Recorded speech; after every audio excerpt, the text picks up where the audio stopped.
नाज़रीन, इरशाद खोकर के साथ आप देख रहे हैं चैनल थर्ड पार्टी एनालिस्ट। आज की रिपोर्ट में आपको आगाह करेंगे कि रमज़ान पे का जब ख़त्म होने बाबरकत महीना, अभी 12 रोज़े रह गए हैं और अभी किसको रमज़ान पे का याद आ गया है कि जाते जाते 2-2.5 अरब रुपए का खांचा वो कैसे करे। इसकी मुकम्मल तफसीलात से आज की रिपोर्ट में आपको आगाह करेंगे। और इसके अलावा बाकी जो महकमा खुराक है, उसमें सिर्फ महकमा खुराक वालों की तो वो खांचे चलते ही रहते हैं। उसमें वो अरकान असेंबली, एंटी करप्शन, बाकी जिसको देखे सब इसी खांचे में। जब ये इतनी जो है खुली करप्शन हो रही हो तो फिर वो कौन पीछे रहेगा। बाकी वो मैंने आपको गुज़श्ता व्लॉग में बताया था कि बिलावल भुट्टो ज़रदारी साहब के हुक्म की तामील एक डिफ़ॉल्टर जो है मुनीर सांगरू और उनके लिए आती है। अब उनके लिए 3 अफसरान तब्दील हो चुके हैं, 3 अफसरान। अब वो तकमील किस तरह होती है या नहीं होती है, क्या करें। और बाकी एक अफसर है जो 92 करोड़ रुपए की गंदम हड़प, उसका नेब में रेफरेंस चल रहा है, वो बहाल हो गया। क्योंकि ऐसे ऐसे लोग वो उनको शरीफ लगते हैं क्योंकि उनके जो ज़्यादा माल देते हैं। और वो उसका कारनामा ये भी है कि वो 40-40 करोड़ रुपए जब डिग्गी में रख के गाड़ी की ओर पहुँचाए, तो ऐसे लोगों को तो बहाल भी होना है, उनकी पोस्टिंग भी होनी है। और बाकी एक काटकू कमेटी है, उसका तस्करा भी आज आपके सामने होगा कि वो काटकू कमेटी क्या है। तो वो दोस्त जिन्होंने अभी तक हमारा चैनल सब्सक्राइब नहीं किया है, सब्सक्राइब करें और वीडियो अच्छी लगे तो दोस्तों के साथ शेयर ज़रूर करें। सबसे पहले मैं आपको बता दूं कि वो एंटी करप्शन और बाकी अरकान की कहानी के महकमा खुराक में जिस तरह ये चल रहा है कि लुच्चे लफंगे लुटेरे, सिंध कैबिनेट ने जो पॉलिसी मंजूर की थी कि इनको डिफ़ॉल्टर्स को नहीं लगाएंगे नेबज़दा एंटी करप्शन, वो सब लग रहे हैं। तो ऐसे में फिर वो अरकान असेंबली क्यों पीछे रहें। खैरपुर से इधर से उधर से मुझे पता चल रहा है कि किसी ने 10 लाख दिए, किसी ने 15 लाख दिए। अब उनकी सिफारिश पे वो भी लग गए। अब महकमा खुराक वाले इतने सियाने हैं कि सिर्फ उनकी सिफारिश पे नहीं रखते, वो अपना हिसाब किताब अपना लेते हैं। फिर चिड़िया ये बिठा दें कि फ़लाँ की सिफारिश फ़लाँ की। उस वक्त इनको जब पैसे मिलते हैं तो ये पॉलिसी याद नहीं आती कि कौन क्या कर रहा है और किसने क्या क्या जो है वो घपले किए हैं। फ़लाँ के नाम पे फ़लाँ के नाम पे वो हो गए। और बाकी मैंने आपको गुज़श्ता एक व्लॉग में आपको याद होगा कि बताया था कि जो है घोटकी का DFC अख्तर बोसदार, वो 7 अप्रैल से 22 अप्रैल तक छुट्टी की दरख्वास्त देता है। तो मैंने आपको बताया था कि वो, मुझे तो नहीं लग रहा कि वो ऐसा बंदा है कि अगर वो खुदा ना खास्ता जो है इज़राइल भी आ जाए तो 2 मिनट की इसलिए वो मोहलत मांगेगा कि 2 गाड़ियाँ निकाल लूँ, ये कैसे छुट्टी पे जा रहा है। तो वो मैंने उसको, मुझे वो थोड़ा होता है कि ये इस तरह इसके पीछे है क्या। एक सहाफ़ी का यही काम होता है कि इस तरह ये छुट्टी की दरख्वास्त आई कि तो पता चला कि उसके पीछे भी एंटी करप्शन वाले थे। एंटी करप्शन वाले किसे कि एक मैंने आपको किरदार बताया था कि मीरपुर माथिलों में पोस्टिंग हुई थी अमन बख्श मीरानी की। अब मैं उस पर जो है एक लेटर आ गया था डिप्टी डायरेक्टर का कि ये तो खुद डिफ़ॉल्टर है। जो मैंने आपको बताया था कि खुद जो है डायरेक्टर के मुंह पे तमाचा था कि वो एक डिप्टी डायरेक्टर बता रहा है कि ये नहीं हो सकता क्योंकि ये कैबिनेट की जो पॉलिसी या गाइडलाइन पॉलिसी जारी की है उसके खिलाफ है, ये डिफ़ॉल्टर है, ये 40,000 बोरी गंदम खुर्द में। तो अब वो मामला कहाँ तक पहुँचा। फूड वालों को तो उन्होंने डायरेक्टर और दूसरों उनसे तो उनकी मिली भगत थी। फिर वो बंगुल खान जो मुशीर एडवाइज़र है एंटी करप्शन के, वो भी घोटकी के, उन तक मामला चला गया। अब उनको जो 50 लाख 1 करोड़ तक हैंडसम अमाउंट उनके पास पहुंच गया, तो वो अब कैसे पीछे रहेंगे। तो आपको सुन के ये हैरत होगी कि वो डिफ़ॉल्टर के लिए, अब देखे तो ये नशे में, दौलत के नशे में, पता नहीं किसके नशे में धुत। तो वहाँ से कहा जाता है deputy director Sukkur region anti corruption को चाचड़ है कोई कि जाए जाए जिन्होंने ये नहीं रख रहे उनको गिरफ़्तार करें। अब भाई इसे कैसे गिरफ़्तार करें। क्या पिद्दी का क्या पिद्दी का शोरबा, कोई कानून भी होता है तो उनको गिरफ़्तार करें। अब वो आखिर वो मामला ये अला उसमें जो है ये अख्तर बोसदार की, जो मैं आपको बता रहा हूँ कि वो आ गई थी एप्लीकेशन लीव की, तो वो तो उनके करीब। तो अब ये एक ऐसी सूरत उन्होंने कहा कि भाई जान छोड़े मैं तो चला जाऊँ छुट्टी पे, इस तरह का। लेकिन वो फिर मामला नहीं बना। अब एंटी करप्शन का काम देखे चुन चुन के वो जो है ना लुच्चे लफंगे लुटेरे उनको लगाते रहे। और मैंने वो मालूम किया कि हाँ वो अहमद बख्श मीरानी या उसका भाई सरदार बख्श मीरानी, वो हमेशा जो है ना वो टाउट रहे हैं एंटी करप्शन वालों के। उनकी खिदमत में पेश ऐसे लोगों की जब पोस्टिंग ना हो तो ज़ाहिर है तो वो हैंडसम एक अमाउंट भी मिले। अब क्या ये एंटी करप्शन, अब करप्शन ही करप्शन, ये किस्से तो आप सुने। तो जब वो ज़ाहिर है कि जब वो एक करप्शन ऐसी लानत है कि जब नंगी करप्शन हो रही है तो वो सब कहेंगे कि हम भी इस गंगा में हाथ डोलें। बाकी मैंने आपको बताया कि एक वो अफसर जो बहाल हुआ है वो क्या है, वो उसका नाम है राहुल कुमार। उसका इल्ज़ाम क्या है, उसका नेब में रेफरेंस चल रहा है तकरीबन 1,53,000 बोरी 92 करोड़ की घोटकी से वो चलती है, वो कराची पहुंचती ही नहीं है। उसमें नेब का रेफरेंस बनता है और उस नेब के रेफरेंस में वो ठेकेदार एक गिरफ्तार है हरीश कुमार और वो असलम बनारसी और भी उसमें कई लोग हैं। और उसका उन्वान ही ये है रेफरेंस का कि राहुल कुमार एंड अदर्स, उसमें बाकी वो इंस्पेक्टर से लेकर वो काफ़ी जो है लोग उसमें शामिल हैं, वो मुअत्तल भी हो गया। और मैं आपको 2-3 मरतबा उसके मतलब बता रहा हूँ कि ये नवंबर से कहानी चल रही थी कि अब वो दीवान भाई किस तरह बहाल हो फिर उसका। और मैंने आपको एक मरतबा ये भी बताया था कि उस बेचारे के पास खाने के भी पैसे नहीं हैं। सुनते हैं कि लोगों को कहता है कि दोस्तों को कि मेरे पैसे भेजो, वो बहाल होगा। फिर किस तरह इनका मुंह उन्होंने भरा जो है फूड वालों का, और वो वहाँ उसमें मुकेश चावला तक उसकी जो है रसाई का दीवान भाई है, और उसका एक और भी बैकग्राउंड है, वो कभी बता दूंगा। तो अब वो बहाल हो गया कल जी, और उसको DFC ईस्ट लगा दिया। वहाँ थे बशीर काजी साहब हैं, उनका ट्रांसफ़र करके उनको वहाँ लगा दिया। अब वो क्यों बहाल होता है बता दूं कि जब वो उसका जो रेफरेंस बना ये घोटकी में था, अब मैंने पता चला कि भाई घोटकी से एक गाड़ी निकलती है, एक DFC निकलता है, डिग्गी में 40 करोड़ रुपए रख के। अब इनका दिल तो देखें, 40 करोड़ की गाड़ी में, और वो गाड़ी आती है लाड़काना। ये इलेक्शन से 2018 के इलेक्शन से पहले की बात बता रहा हूँ, 17-18 की, जब वो लाड़काना वाला जो शख्सियत है ना पीपल्स पार्टी की, जानते हैं आप, वो उस वक्त जो है फूड मिनिस्टर एडवाइज़र थे फूड के।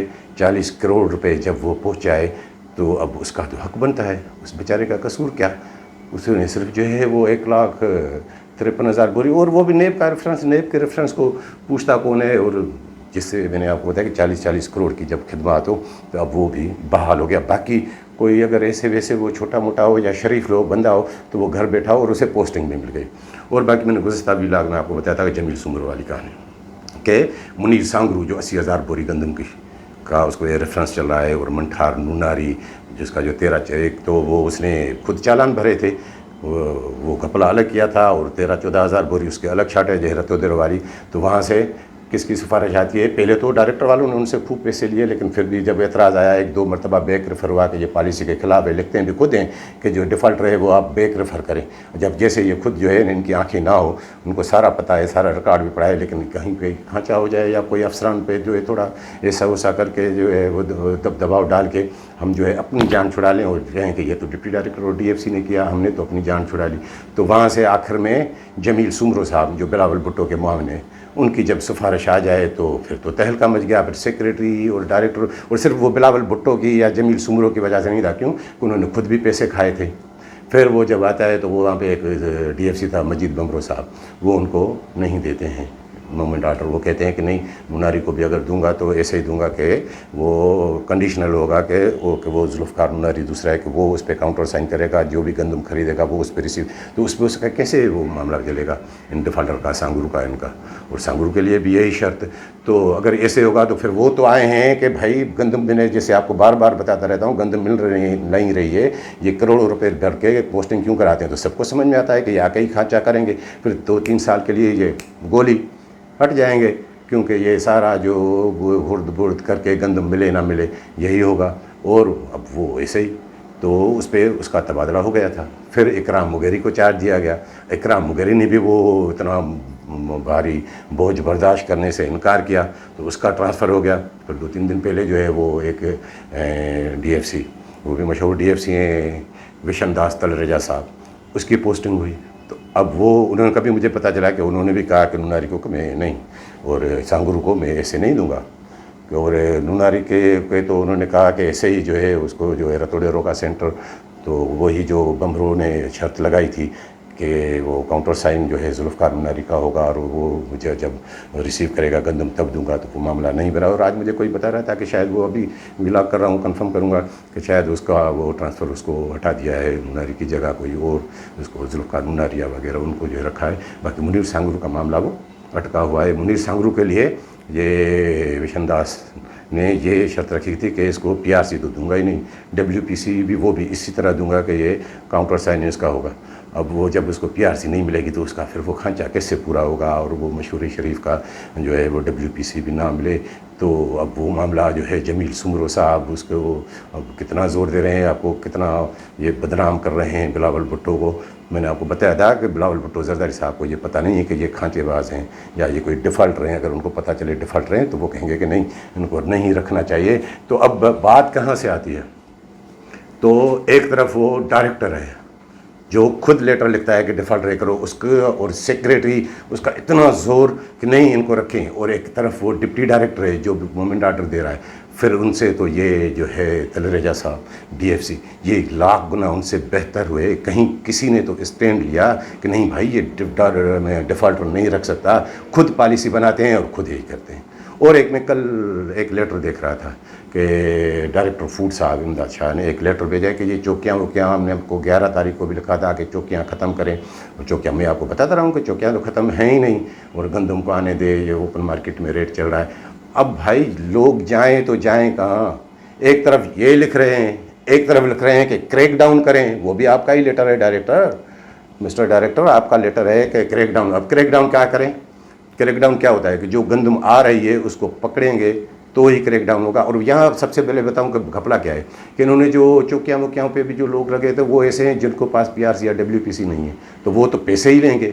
2.5-3 करोड़ रुपए अभी भी पैसे लिए जा रहे हैं। सबसे बड़ा ये इन्होंने ऐसा उलझाया हुआ है कि एक तरफ सिर्फ अपनी जान छुड़ाने के लिए कि हाँ भाई हमने तो ये लिख दिया था कि चौकियाँ भी कायम नहीं होनी चाहिए, हमने तो ये भी लिख दिया था कि क्रैकडाउन होनी चाहिए, उसके बाद भी गंदम नहीं खरीदारी नहीं हो रही है।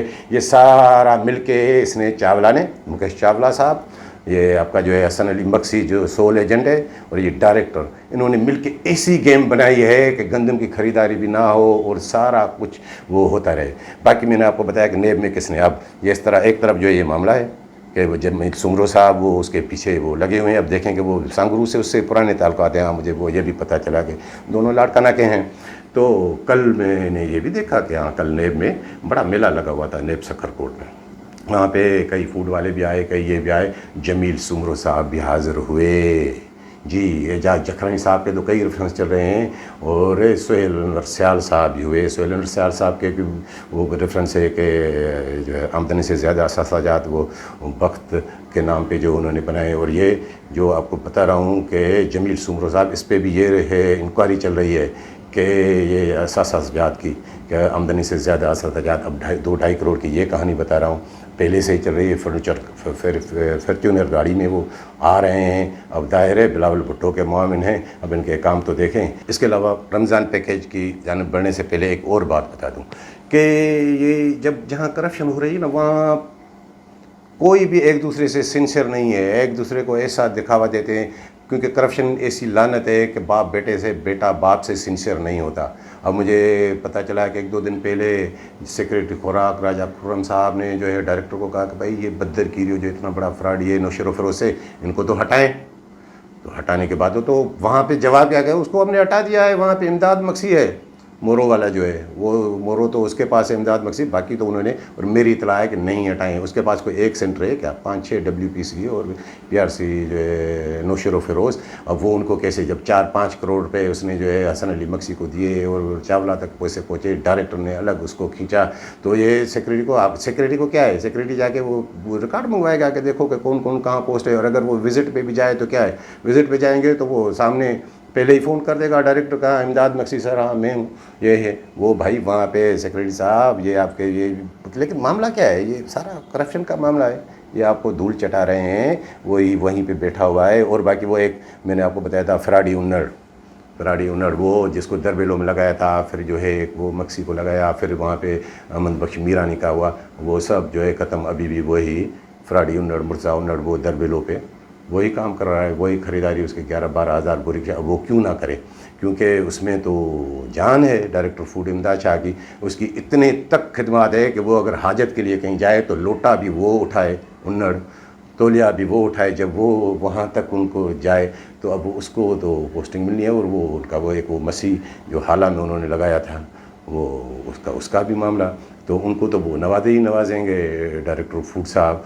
बाकी अब आपको बताऊँ कि रमज़ान पैकेज की कहानी, मैंने आपको याद होगा कि 11 अप्रैल के व्लॉग में बताया था, जब शहबाज शरीफ साहब ने पहली तकरीर की थी वज़ीर आज़म बनने के बाद के सस्ता आटा, मैंने आपको उसी वक्त बताया था कि भाई सस्ता आटा ये पंजाब तक महदूद रखें।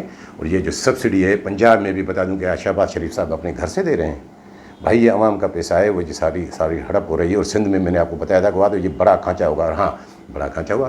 कल चीफ सेक्रेटरी साहब ने बुलाया था सेक्रेटरी खुराक को, वहाँ पे ये भी बातें प्रोक्योरमेंट नहीं हो रही है, और डायरेक्टर क्या कर रहा है, मक्सी क्या, ये थोड़ी बहुत बातें वो, और ये भी बात। तो आज एक मीटिंग बुलाई थी, किसने? सेक्रेटरी खुराक ने फ्लोर मिल मालकान को बुलाया था कि हम आपको गंदम देंगे, रमज़ान पैकेज 40 रुपये किलो आटा आप भेजें। कितने? 40 रुपये किलो। अरे भाई 40 रुपये किलो आटा भेजें, पूरी सीज़न में आपने 55 रुपये आटा रखा था, कहाँ गया? खरबों रुपए की, अरबों रुपए की वो सब्सिडी खा गए, लोगों पे खरबों रुपए का बोझ बढ़ा। और इसमें प्लान क्या है? अगर 1 लाख टन 10 लाख बोरी गंदम भी, तो उस पर कितनी 3500 रुपये में गंदम दें, 40 रुपये में आटा, तो उसमें सब्सिडी कितनी होने वाला है? 2.5 अरब रुपए। और प्लानिंग क्या है कि उस 2.5 अरब रुपए में से जो है 20% आटा, बस वो आप दिखावे की तरफ इस तरह करें। और 12 दिन रह गए, और 12 दिन में क्या होगा पैकेज? और बाकी जो है 40% वो मिल वाले खा जाएँ, 40 यानी 1 अरब उनके जेब में, मिल वालों के 1 अरब रुपए, फूड वालों की कमीशन। बाकी ये इस तरह के जो, और ये वज़ीर आला सिंध साहब, अब मैं आपको क्या बताऊं कि उसकी नॉलेज में सारी कुछ है कि ये सस्ती शोहरत हासिल करने के लिए कि हमने ये जाते जाते अब देखें कि 1 मई तक क्या तब्दीली आती है। तो ये उनको, मुझे लग रहा है कि यही लगी हुई है कि ये सब्सिडी भी हम खाते जाएं। अब वो आने वाले पता नहीं वो क्या हो जाए, तब्दीली आती भी है नहीं आती है। तो ये जो मीटिंग हुई, मेरे तक इतला आई कि हाँ, वहाँ फ्लोर मिल एसोसिएशन कराची और आल पाकिस्तान के भी लोग थे उनमें, तो उन्होंने इनकार कर दिया कि ये नहीं हो सकता, क्योंकि जो आवाम को आप जो है किस तरफ धके रहे हैं, वो लूट मार, ये मुमकिन ही नहीं है। और बाकी जो वो डिफ़ॉल्टर फ्लोर मिले हैं, जो चोरी की गंदम भी लेती हैं, वो क्लासिक टाइप जो लोग हैं, वो तो कहेंगे कि 10, 15, 12 के हाँ ये हमें चाहिए। और शक्कर वाले तो घात लगाए बैठे होंगे, हैदराबाद वाले कि हाँ ये हराम का माल मिले तो रमज़ान में हम ये हराम खोरी करके अपना पेट भरें। अरे भाई, आपको इतनी अगर फ़िक्र है लोगों की कि रमज़ान पैकेज देने की, तो पहले भी मैं कह चुका हूँ कि Shaheed Benazir Bhutto Income Support Programme में वो 1-1 हज़ार लोगों के लिए डाल दें जो सिंध से ताल्लुक़ रखने वाली फैमिलीज़ हैं, लाखों में हैं, या ज़कात फ़ंड में उनको बढ़ा के दे दें। ये नया खांचा, लेकिन ये खांचा, ये पूरा खांचा है आवाम को आटा, जैसे मैंने आपको बताया कि पूरी सीज़न के दौरान 55 मिनट, तो अभी 40 कहाँ से मिलेगा? इसमें रेवेन्यू का भी खांचा होगा, सबका खांचा होगा। अब ये देखें कि इनको अक्ल आती है या ये रमज़ान और मुबारक में भी जो करप्शन से थोड़े हटते हैं या नहीं। बाकी मैंने आपको बताया कि काटकू कमेटी, एक काटकू कमेटी क्या है कि वो भी 3 दिन पहले मैंने देखा रहा कमेटी बनी है। उसमें जो है फराज आलम और इरफान जोक्यो और इरफान शाह और जो एक वो इमरान बख्श, वो बड़ा ठग जिसका नाम जो है वो खुर्द में मुलवस है लांडी गोदाम के में, वो अब क्या कर, वो मिलों पे जाके ये करेगी कि किसके पास कितनी गंदम आई। उनके पास जो है 56 घंटे से ज़्यादा गंदम नहीं होनी चाहिए, डेली 8 घंटे से ज़्यादा ग्राइंडिंग नहीं होनी चाहिए, और उनको आप जो है ज़्यादा गंदम रखने ना दे। ये काटकू कमेटी है, काटकू, ये भी खांचे वाली कमेटी। अब देखें कि वो कमेटी क्या करती है। और ये सारा खांचे के लिए कमेटी। आपको अगर सख्ती करनी है, मैंने कहा था कि काठोड़ पे एक चौकी कायम करके सारी मॉनिटर करें, लेकिन उसमें जो है मक्सी का क्या होगा? जो और जो बाकी जो लोग जो 2.5-3 करोड़ पे जो वसूल कर रहे हैं मिल इनसे, ट्रकों से, जो भी ट्रक आता है 5% उतारी, बाकी जो है आपने 90% जाने दी, और ठेकेदारों से इनसे मिल के व्यापारियों से ये सारा काम चल रहा है। बाकी गंदम की खरीदारी हो ही नहीं रही है। इसके अलावा आज जो है मुझे थोड़ा अफसोस हुआ, मैं देख रहा था कि कितनी बड़ी वो बारिश हुई, बल्कि ओले पड़े हैं, या आप ये वीडियो में भी देख सकते हैं कि लाड़काना में अब गंदम की फसल तैयार, गंदम की खरीदारी हो रही है। अब इसका वो गंदम ख़राब हो जाए तो ये तो उनको मौका भी मिल जाएगा कि हाँ बारिश पड़ी। आज अगर जो है 10% भी होगी तो वो 20% शो करेंगे, क्योंकि वहाँ पे हसन अली मक्सी जैसे और ऐसे लोग बैठे हैं। तो अब वो उसकी ज़िम्मेदारी क्या है? वो बता दूँ कि एक जो फरिश्ते के शिकल में, जिसके अंदर में इब्लीस बैठा हुआ है, additional director finance food department का खालिद कायम खानी, ये उसकी ज़िम्मेदारी है। डायरेक्टर की भी ज़िम्मेदारी है, सेक्रेटरी की भी। भाई हमने माजी में देखा है कि जब भी खरीदारी होती है, जब बारदाना तरसील होता है तो तरपालें आ जाती है। तरपालें कहाँ हैं? अब गंदम अगर ख़राब हो तो ये, लेकिन उसका मैं आपको बताता रहता हूँ कि उसकी तवज्जो कहीं और होती है। कहाँ है तरपाल, कहाँ है? इस तरफ जो है तवज्जो क्यों नहीं दी गई? बाकी आखिर में एक बात और बता दूँ कि कराची के लांडी गोदाम पे अब वो तकर्रियाँ तबादलियाँ हो गए हैं। अब वो एक जो है मक्सी भी लाए हैं, गोदाम नंबर 1 पे, गोदाम नंबर 2 पे और गोदाम नंबर 3 पे ले गए हैं। वो जो मैं आपको बताता रहता हूँ, नेबज़दा जो मस्तली डहर, जिसकी पहले ही वहाँ जो है 20,000 बोरी जो है गंदम जो है वो ख़राब कचरा पड़ा हुआ है। फिर वहाँ पे सेक्रेटरी ने जो इंटीरियर का जो है वो कचरा था वो भी मंगवाया था कि यूनिट नंबर 5 बना के कि ये रखें, ये हम ऑक्शन करेंगे, वो उसका अलग मामला। अब उसको उस पूरे 3 नंबर गोदाम का बनाया जाए। 3 नंबर वाला जो था मीरानी, उसको इधर लाए हैं। और एक नया किरदार लाए हैं कि वो जो है इसाक मक्सी दादू से, उसका किस्सा बता दूँ, उसको हसन अली मक्सी लाए हैं। उसका किस्सा ये है कि वो तो ऐसा जो है फ्रॉडी कि ये और जावेद चांडियो, ये मुझे याद है, वो मैं रिपोर्ट कर चुका हूँ, मकसूद ख्वारो 25-30 हज़ार बोरी गंदम खा गए। डीएफसी ने भी उनको जो है चालान नहीं दिए, खुद सब्सिडाई रेट पे भर के फिर वो मुअत्तल हुए, फिर वो पैसे दे के बहाल हुए। अब उनको लाए, उनको क्यों लाए? उनके लाने का मकसद क्या है कि नौशर व फ़िरोज़ में जितना भी मक्सी गंद करेगा वो साफ़ करेगा मस्टडर, और बाकी जो कंबर शदाद कोट का तो वो तो है ही उसका मक्सी, इसाक मक्सी, वो वही करेगा। अब मुझे लगता है कि कोई अब इसमें कुर्बानी का बकरा बनेगा। लोग, मुझे लगता है कि अब असलम बनारसी को भी भूल जाएंगे। अब वो बकरा क्या बनेंगे, मतलब बकरा बनना मतलब यूँ समझें कि परवेज़ इलाही साहब कोई बनेगा। अब बकरे की डेफिनेशन यही हो गई है ना, जिस तरह पंजाब में परवेज़ इलाही साहब स्पीकर पंजाब असेंबली, वो बकरा बने। अब मुझे लगता है कि न्याज़ आरी जो वाले ये वो, अब वो उनको माल खूब मिल रहा है, हाँ वो अपना पेट भर रहे हैं, लेकिन आगे चल के न्याज़ आरी जो, आप भी सुन लें, आप भी परवेज़ इलाही बनने जा रहेंगे। अब बकरा आपको बनना पड़ेगा। ये सारे जो गंदे आखिर खुलेंगे। ठीक है, नेब के केसेस ख़त्म हो रहे हैं, नेब का तरमीम में ऑर्डिनेंस आ गया, लेकिन ये खुलने में देर नहीं होगी। तो नाज़रीन, ये थी आज की वीडियो।